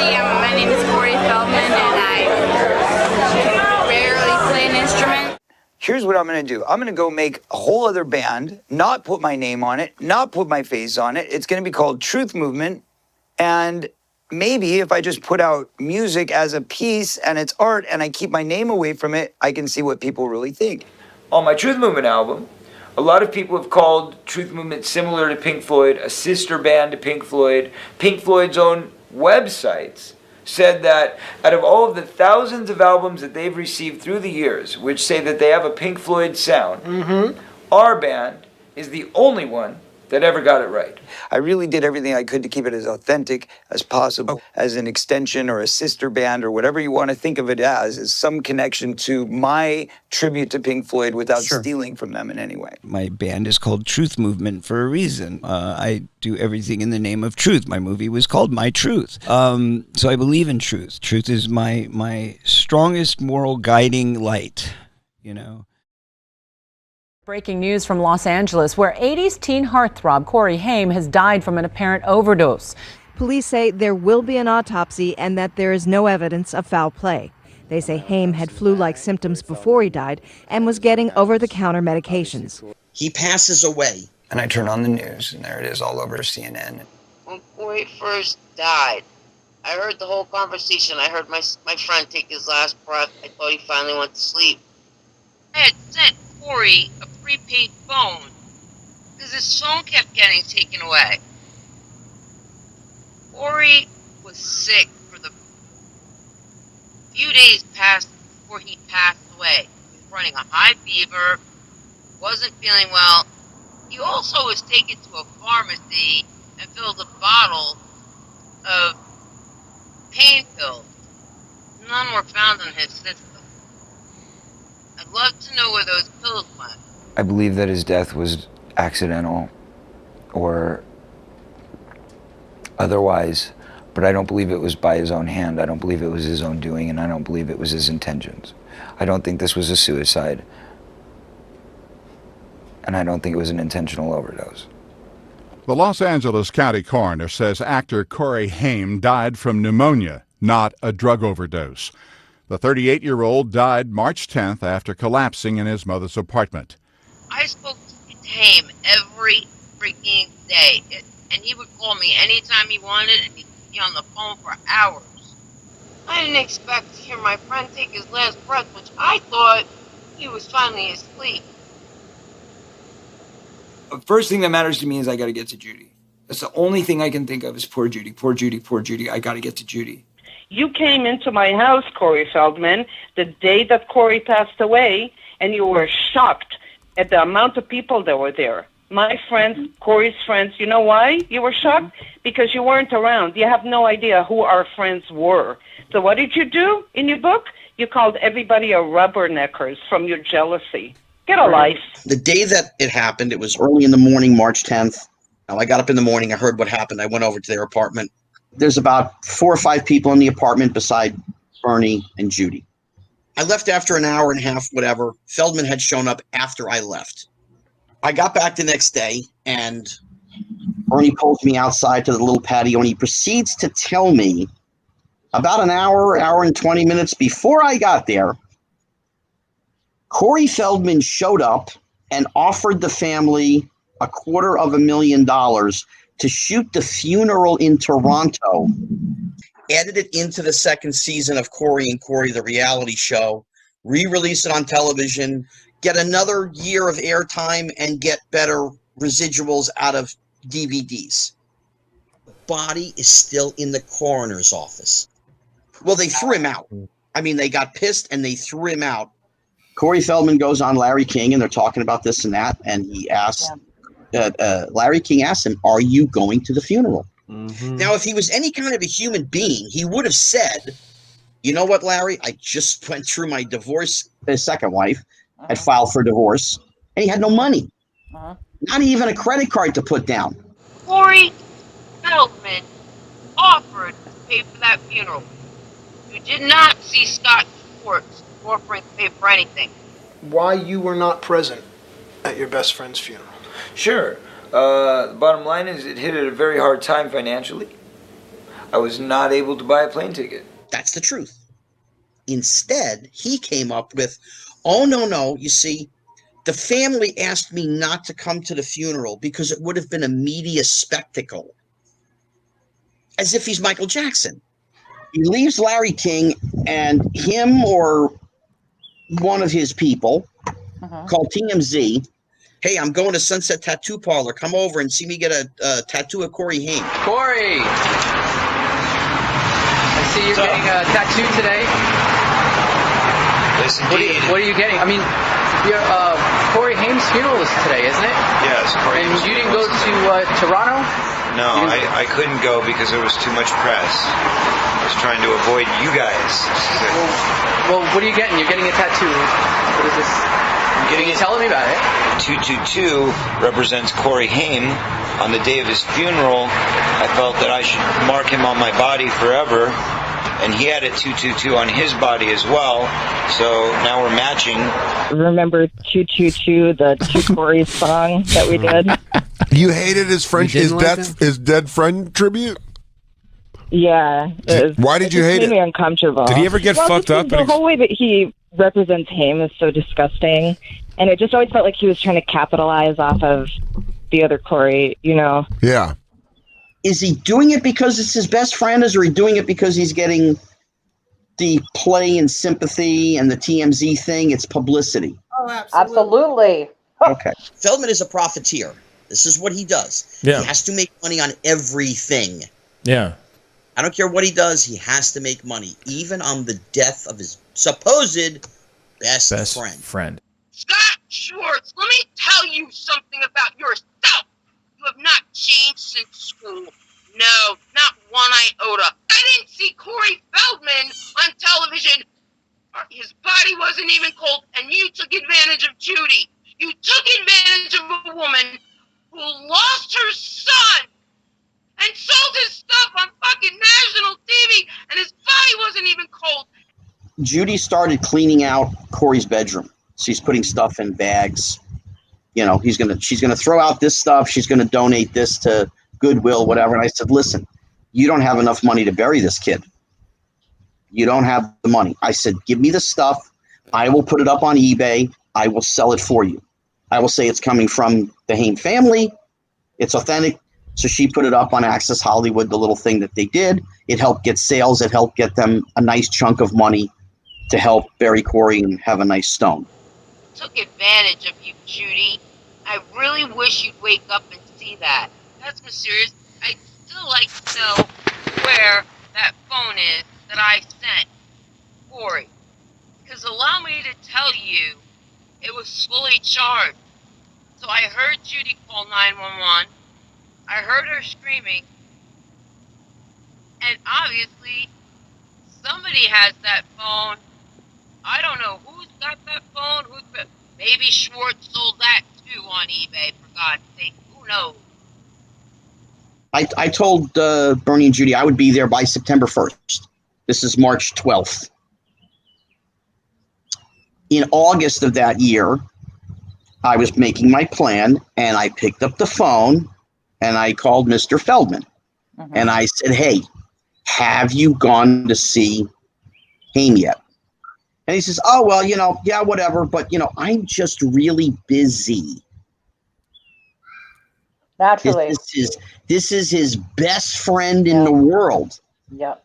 And 6 months later, he hadn't gone yet. Now, of course, it did take him 5 years, 6 years to go because he was doing a Comic-Con there. Mm-hmm. So somebody else paid for the plane ticket. Somebody else paid for the hotel room, and he's making money. That's when he went and saw Judy.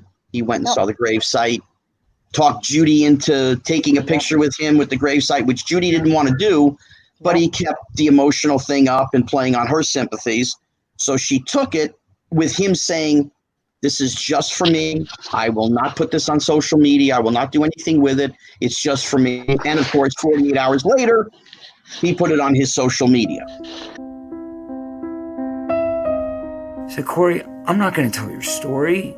You're here. You tell your story. Write a book. Start writing. Now's the time. I can't do it. Why not? So I just can't do it, man. All right? Maybe I don't have the balls you do. I don't know. Dre, my head of security. My name is DeAndre Adams, a.k.a. Big Dre 45, celebrity bodyguard. Yo, Dre! What's up? I was there tonight when he went over there. Corey Haim never mentioned, I know my recollection, that he wanted Corey to do his life story. Why would a man tell another man, do my life story if I die? He never took Corey in a room and it was with Corey to say, oh man, if I die, man, just make you do my story. Why? So you can destroy this man's legacy? Now, if you really die, for some reason, then I will tell your story. Oh, no, he told me to tell his story, you know, and I vowed to do that. When did he tell you to do? That night did not happen. He never told you that night, so you're lying. When I first started batting around the idea of writing a book about my life, I had no intention of making it a two Corey's story. I had no intention of discussing Corey's experiences with abuse. But in the wake of his death, I felt like I had to do the one thing he was never able to do. The Haims wanted nothing to do with it. Called Judy. I would like you to do something in the book. She said, no, I want nothing to do with you. It's been 4 years. You still haven't shut up about my son. I'd like to have peace and quiet. Let the kid rest in peace. Let me live peacefully. Enough. Talk about yourself. Well, of course, he couldn't do that. We're in the bedroom, and he starts talking to me about sexual stuff. And he starts, like, masturbating himself. And he's like, let's mess around, man. Dude, I'm not gay. And he's like, I'm not gay either. Hey, man, this is what all boys do. It's called the boys club, and we all do this. And I said, who told you that? And that's what he told me. He was brutally victimized as a child. He was sodomized. Yeah. Yeah. You know, how do you think that makes a boy feel? Yeah. Yeah. Oh my God. Yeah. And even I wasn't there, so I didn't see it. Yeah. You know, I just know that that's what I was told by him. He writes what he wants to write. Can make up whatever he wants. Corey Haim is not here to speak for himself. Well, when my son passed away and Corey Feldman was ready to write his book, he told me on the phone that it's payback time. Corey Haim's mom has been coming out against me, saying that I'm making up lies. Even though all this stuff is public record, Corey himself said it on the first episode of the second season, 2 Corey's. He said, I was molested. You know about it. Like, what? Really? Yeah. Okay, then she's trying to say because I said, he made some advances towards me when we were kids because he was confused, and I am very clear about that fact. That does not make him gay. Even if he was, God bless, nothing wrong with being gay if that's what you're into. Yeah. But I'm not. But that's cool, whatever. And he wasn't either. He was confused. He was a bit twisted. And I had to go over to his house, and he had it on regular paper. He had the book. It wasn't even written yet. It wasn't even completed yet. And I got 3 paragraphs in, and all I see is Corey Haim. And I'm thinking, if you're writing a book about you, why is the first 3 paragraphs Corey Haim? And then a couple of years later, it was a TV movie, and it's using Corey Haim's name. And they called Judy. She wanted nothing to do with him still, and he's still continuously going on. And it's like 6 years now, 6 years, 7 years, whatever it is. Wants nothing to do with Feldman. So now he's been spurned by her twice. Corey Feldman is the only one that is trying to make money. Not trying. He is making money off of my son's name without permission. He can say whatever he wants. They can put whatever they want. You've said that this film is the G-rated version of an X-rated story. That's very true. How watered down is this version? It's very watered down. It does veer you from the truth. What you see in the film as the ideal of Corey being taken into a trailer by a guy in a suit, that's not really how it happened. But that's how the lawyers made me say it happened. How did it happen? Well, I can't say exactly how it happened because I wasn't there. He's hiding behind my son because if he talks about Haim a lot, and he does, about Haim a lot, and I'm going to expose my best friend's rapist, and I'm going to expose and then he goes, and then it's very obvious that he doesn't really have to talk about himself anymore. His own shady life and everything else, or exposing pedophiles. There's a lot of stuff that is really, really fishy. The paradigm that we saw in Spotlight in Boston about the Boston Archdiocese, which, the news there was that the higher-ups were covering up sex abuse. We knew there was sex abuse before that, but we didn't know that men in power were actually covering up for the pedophiles. Once you saw that paradigm, then all of a sudden we could see Penn State, and then we could start seeing it everywhere. I'm not outing a bunch of executives with this movie. So I'm not coming out after the entire industry. I'm not going to bring down a whole ring of execs as people have speculated. That's not what this is about. It's not the executives. It's not the studio heads. And it may be, but it may not be. But in most cases, it's the manager, the publicist, the agent. It's the little guys around the celebrity. Hollywood is just another example of people in power, adults protecting themselves and their money at the expense of children. Let's not turn this into a witch hunt. Let's not make this about, maybe it's this guy, maybe it's that guy. It doesn't matter. I worked my whole life to get my music career happening, and then I finally get some top 40 hits. I finally get real recognition. We're finally selling out, venues all over the country. And that's when the whole Me Too thing started. And it was like, when it landed, it was like all of a sudden in literally 3 days, I went up 10,000 followers on Twitter, and everybody kept repeating the same thing. Now's the time, name the names. And I'm going like, guys, I'm on tour. I don't want to be dealing with this right now. I want to be dealing with my tour because that's what I'm here to do. I did hear you say that you will not name names based on the fact that you did not see it with your own 2 eyes, and I applaud your ethical fiber for that. If your goal is to protect other children and to stop this from happening, why wouldn't you release all the names? We are in totally new waters now. When you say something, you're believed in a way you weren't before. Okay, and that's now nice of you to investigations say. So when the lawyers come after me and they start arresting me, are you going to be there to defend me? Are you allowing kids to remain in danger by waiting and waiting? And I don't mind somebody monetizing something, but are the people who you might name still abusing kids, or are they people who are not putting kids in danger at this point. The problem is a lot of people just don't understand how the system works. That's really the problem. You know, there's no such thing as me waiting and, you know, this hypothetical idea that like the longer I wait, the more kids are going to get abused. It doesn't work like that. See, everybody wants to put the blame on me. Why aren't you putting the names out there? Why are you protecting them? I'm not protecting nobody. You guys need to know what's up. How Like, old, that's how not the old were case. you? Whose responsibility is it?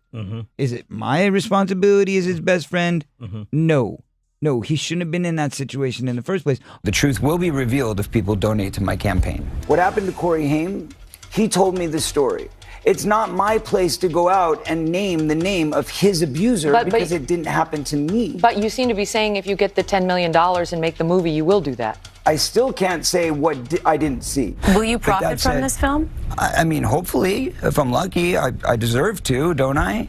I'm a director and an actor. I mean, I have to get paid for my work. If you had information to give about a pedophile or something like that, I don't care who you are, $10 million is not the answer to give that information out. You should be man enough to come out and say, this is what happened. This is what's going on, and not want $10 million.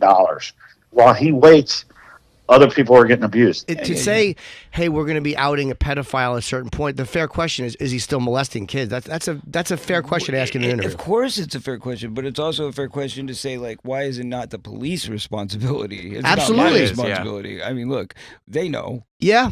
I mean, look, because you did do the interview. The Look, DAs know. Everybody seems Everybody knows. What was the first? It's not my job. Right. He didn't rape me. I don't have to do anything. Oh, It's other people's experiences. It's not my liberty to say. A lot of people looked up to you. They thought you were going to help, but you never did. You asked for $10 million to make a movie to expose pedophiles. You know what it takes to expose pedophiles? Pick up a smartphone and get on the internet. That's all it takes, okay? I mean, if you're going to name names and you're going to say I have this pedophilia ring and this is what I've got to name the name, we'll name the names. Just call a press conference. Trust me, they'll show up. But he doesn't do that. It's like he holds it ransom. It's a great word. He holds it ransom. So you'll pay him to find out. If you can't name names, then stop talking about my kid. It's your responsibility, Judy Haim, yours, not anybody else's. So stop blaming it on me. The bottom line is I'm not an accuser. I'm a victim and I'm a survivor. I have done what I have done to try and help other people. It's true. But at the end of the day, I'm a producer of a movie. So why are you sitting down talking to me? Why aren't you sitting down with the police right now? I've told the police. In fact, if anybody wants to go back to 1993 when I was interviewed by the Santa Barbara Police Department, I sat there and I gave them the names. They're on record. They have all of this information. When I first heard that Michael Jackson had been accused of child molestation, I got a call from the LAPD. A sergeant and a detective wanted to talk to me about my friendship with him. I clearly stated that Michael never touched me, never acted in any way inappropriate. I admitted that I had been molested. I even named my abuser. The sergeant, peppering me with questions, breezed right past that. She didn't seem the least bit interested. You've claimed that you spoke to them about your abuse in 1993, just to be clear. It's on record. And you named names. I listened to the recording. I did not hear the names in the recording. Because they turned the recording off during that part. But I did hear you speak to them, so we know that actually You know happened. that I reported I was molested. Here's what they said. I'm quoting them. We are aware of the statements that Mr. Feldman is making regarding an investigation in 1993. Our records do not indicate that he named any suspects. They want you to reach out to them. Today is the first day that they are acknowledging that they've spoken to you. Well, it's the first day anybody's, I think, gone to them for a comment. I'm being treated as if I'm the abuser. I'm being called a sham, a shill, a scam artist, a user, a rapist. I've been called that. But there's so much hate. And you know why? Because they're changing the story. That's why. They're changing the conversation. They would rather that you're focused on trying to blame me for charging you for a movie. Even though that's what we do. We spend our money to make a story and we put it out for public consumption and you pay us back. That's how the business works. It's a business. That's how we make our survival. Okay? It's not a sham. It's not a scam. And they tried to say that it should be seen by everybody if it's important, but there's nothing useful in it anyway. We already knew the names. I don't care. I think he's legitimately opened himself up for criticism because of the overlap between personal gain and a crusade to help other people. But at the same time, a lot of the people who support him don't care. They want to see what he does. They want to see if he can actually help people. I'm here to tell the truth. Okay. I'm here to spread the truth. And until the truth has been heard in every corner of the world, I don't feel that my work is done. You want to talk about the truth? Okay, well then let's talk about the truth. I was being molested at the same time by somebody else. What'd you do? What'd you do? Talk to you about it. You talked to me about it? Yeah, sure. You told me while I was sleeping, this happened. I'm like, dude, Right. you weren't sleeping? Yeah, I was sleeping. Tried to talk to you about it. Yeah. Sure. Were you sleeping? I was awake, Corey. I was very aware of what's going on with me. One of those parties at Alfie and Bobby's house is where I met Dominic Brasha for the first time. And the reason why, so this was a little later, this was probably now, when I was 13, but I remember meeting Dominic, and at that point was when I told him my next movie was going to be Lost Boys, and I told him that Corey Haim was going to be in it. And then that's when he said, ooh, Corey Haim, I've got a big crush on him, or, I think he's just so cute. We know that my brother was abused by somebody, and we do know who that person is. I mean, I knew Corey Haim since 85. There was a time, early 90s, 93, 94, and we lived in the same apartment building together for a year. And I was at his place one day, and I said, dude, something's just not right. I know you better than this. You're not your normal, cheery, laughing, joking. No, I'm okay. I said, dude, come on. It took me about 10 minutes, and then finally he said, okay, this is what happened. And he told me what happened with him and a man named Dominic Brasha, who was a radio guy and a small-time actor. He decided to emancipate himself for whatever reason. Obviously, he didn't get along with his parents, but apparently he left his father's house at that time when he got emancipated. Allegedly, he went to live with Dominic, the guy that molested my son, his friend. No. So in order to hide behind Corey, because he thinks, the more people are going to talk about Haim, the less people are going to ask him about Dominic and what my son said on the two Corys. My friend Dominic, he lives in a room in my house. The guy's name is Dominique? Dominic, yeah. Dominic. Yeah, Dominic. just like your friend Dominic. His name's Dominic. But you said Dominique. He said it twice, as a matter of fact. Yeah. You're right. He said it twice. I know. It's kind of a... The guy's named Dominique? You got the smell. It's Dominic, but for some reason I always called people named Dominique. Yeah, but that's a girl's name. No, it's just more French sounding. All right. This guy Dominic is the guy that abused my son. You know how I know that? Because my son said so. Would he tell his mom? Yeah, because they were like buddies. You know what I mean? Like the kind of relationship they had. I think he told her all kinds of things that were, dark and secretive for him. I don't think he hid very much from her. I mentioned in some interviews and on Dr. Oz Dominic's name because my son mentioned Dominic. He told all his friends about Dominic. I exposed Dominic as well as my son did. And trust me, guys, if it was anyone else that I've ever heard, it's funny, no one in Corey's life ever heard the other name that Feldman is accusing.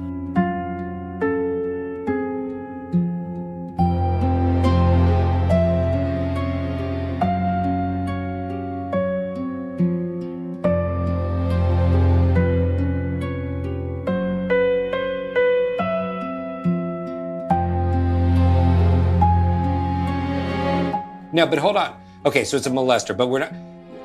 Haim was, more than likely, this is a consensual thing with It was Dominic. consensual, but he was still a child. Right, and Dominic is like 35. Right. At that moment, I wasn't thinking about the fact that Dominic Brasha was an adult and Haim was a minor.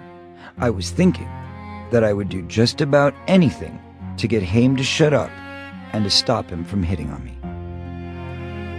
Okay, man, who is this guy, man? Haim asked. His name is Dominic. He's like older and he's kind of fat. I mean, he's really not even attractive at all. Have him come over. Are you serious? Haim raised an eyebrow and gave me a frustrated nod. Look, man, I don't feel comfortable with this. Why can't you just go out and, like, get yourself laid like everybody else? Just call him up, man. Just please do me a favor and call him. Whatever happened between Dominic and Haim that day, I cannot tell you. They went off to the laundry room in my father's building. Next thing you know, Tony was always at Haim's side, driving Haim around town, hanging out with Haim's mother, passing himself off as a friendly big brother type. Looking back, I think Dominic must have thought of Haim as a boyfriend. I think he believed they were having a real relationship. I didn't understand what was going on, or what he was doing, or what it would eventually do to Corey Haim. I just thought that if Haim seemed to be okay with it, I should learn to be okay with it too. The Dominic thing needs to be explained. People need to understand that it was such a complex relationship between the two of them because Dominic became his friend. Corey would go through these waves where, like, 1 minute he hated Dominic and he thought he was a disgusting pig, and he would say that. He'd be like, "You're a disgusting pig. You're some 35-year-old balding fat man, and why the fuck am I sitting here with you? I hate you." And You I'd be heard like, him say that? I heard him say it. And then I'd come over a week later and they'd be best buds going to a movie together or, like, going to a club or whatever. And I'm like, I don't get it, dude. Do you hate him or do you not hate him? What's the deal? After whatever happened between Dominic and Corey, that alone is disturbing that they hung out. So there was no more hanging out. I moved into Encino and Dominic became my roommate. Haim took this as a kind of betrayal. Looking back on it now, who can blame him?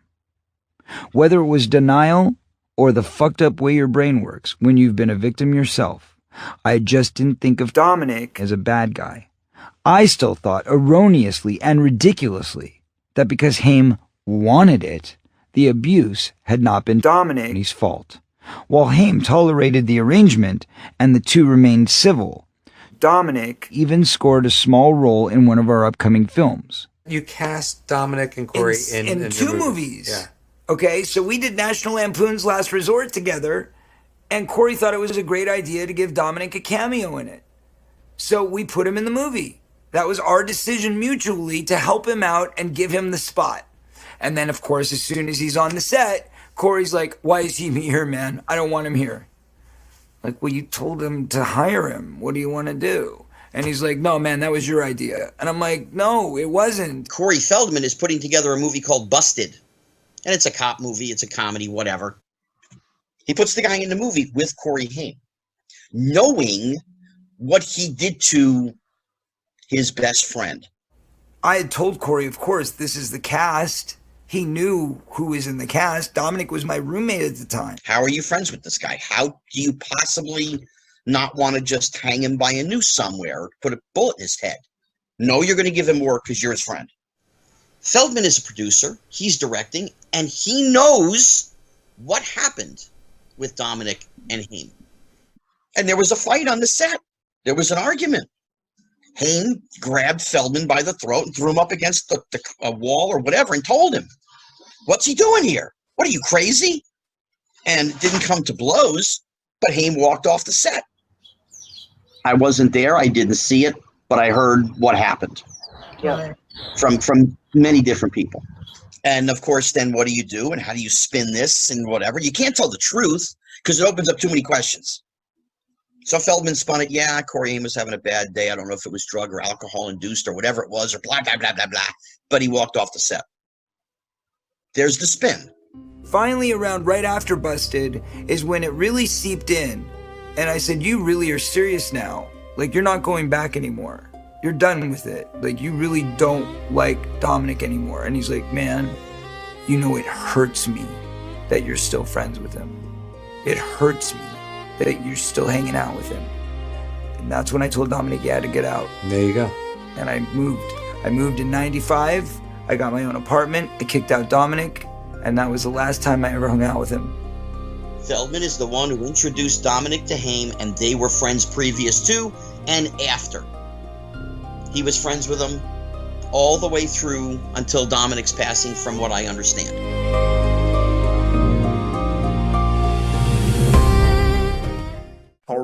Corey, can you hear what they say? Say, oh my God, Corey, they say, ain't that you cray. Can't stand it, can't stand another day. Why they talking trash on you in this hurtful way?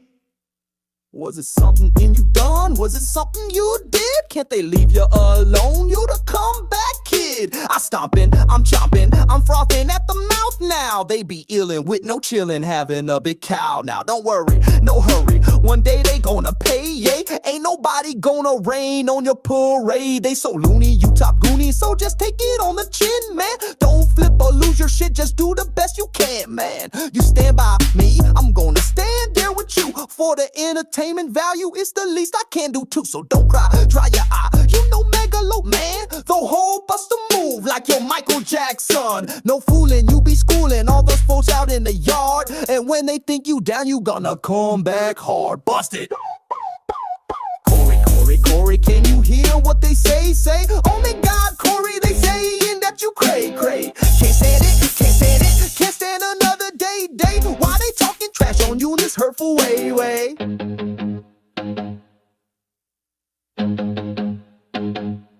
They be devils, demons, but you got angels on your side, Clyde. Wolfpack after you, but you gon' skin their snide hide. And when they be laughing like you some kind of fool, you gonna show their numbers up, and yours is 22, dude. Don't be a little lost, boy. You a frog, brother, main man. You the power of the hour, blowing up like a blam. Damn, you spoke that dare, that's no joke. And you so tired of this fame game, still you knuckle down, cause greedy gremlins got no real shame. Corey, can you hear what they say? Say, oh my God, Corey, they saying that you cray. Can't stand another day. Why they talking trash on you in this hurtful way?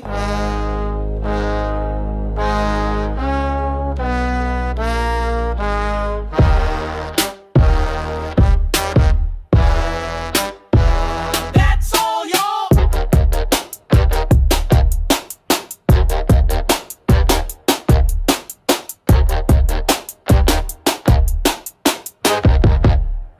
God, that's awful.